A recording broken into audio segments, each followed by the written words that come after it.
And while switching tracks to other news now, and the representatives of 130 nations are expected to attend China's flagship Belt and Road Initiative meetings, and leaders have begun to trickle into the Chinese capital.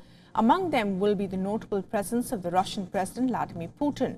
Russia's top diplomat Sergei Lavrov is in Beijing ahead of the expected visit. The Chinese president has promoted BRI as an extension of the country's global outreach, even as the country's outstanding loans have grown to an equivalent of over a quarter of its GDP. Among the nations participating are Hungary, Chile, Kenya, Ethiopia, and as per the Council of Foreign Relations, a think tank, China has both geopolitical and economic motivations behind the initiative. Concerns are growing over China's debt trap diplomacy, however. Analysts say Beijing intentionally excessively lends money to low-income indebted states that cannot later repay Chinese debt. The borrowing state is thus forced to relinquish some of its strategic assets to decrease its debt burden towards China. A debt-for-equity swap, countries are becoming ensnared in a debt trap that leaves them vulnerable to China's influence.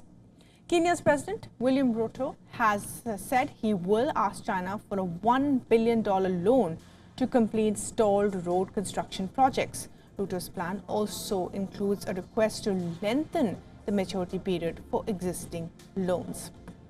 All eyes will also be on Putin, who is set to meet Xi in a bid to deepen a partnership forged between the United States' two biggest strategic competitors. Last month, Chinese Foreign Minister Wang Yi said the Russian president gladly accepted Xi Jinping's invitation to visit for the Belt and Road Initiative meet. China and Russia declared a no-limits partnership in February 2022 when Putin visited Beijing just days before the war in Ukraine.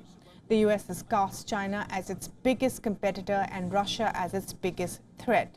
Putin has hardly ventured beyond the country's border since the war broke out.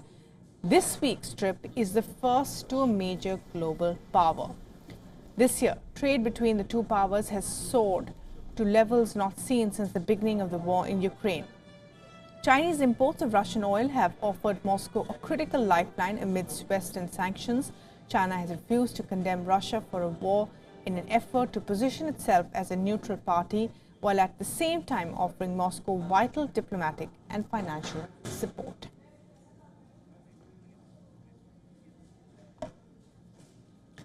And in fact, earlier we spoke to Greg Swenson, international affairs expert and a China analyst from London, for more on this. Yes, a great question. And clearly, this is important to China and especially to Xi, who's got a real personal connection to the BRI. And I think it points to some overcapacity in China. They had, 15 or 20 years of exploiting cheap labor and basically exporting cheap labor to trading partners. But they do have excess capacity. They've moved that capacity offshore into the Belt and Road projects. It's the kind of capital that a lot of these developing countries can't really turn down. From the West, when they want to build infrastructure, they often get a lecture about climate change, and from China they get a shiny new airport. As our friend Larry Summers mentioned earlier this year. And so it has been successful in terms of China's reach. But I don't know that it'll be successful in the long term, given the economic challenges and also demographic challenges that China's experiencing. But so far, it's been important, and that's why you see the turnout, both for security reasons as well as trade, and also in terms of energy. And I think you'll see a lot of discussion at the conference about energy, especially with Russia in attendance.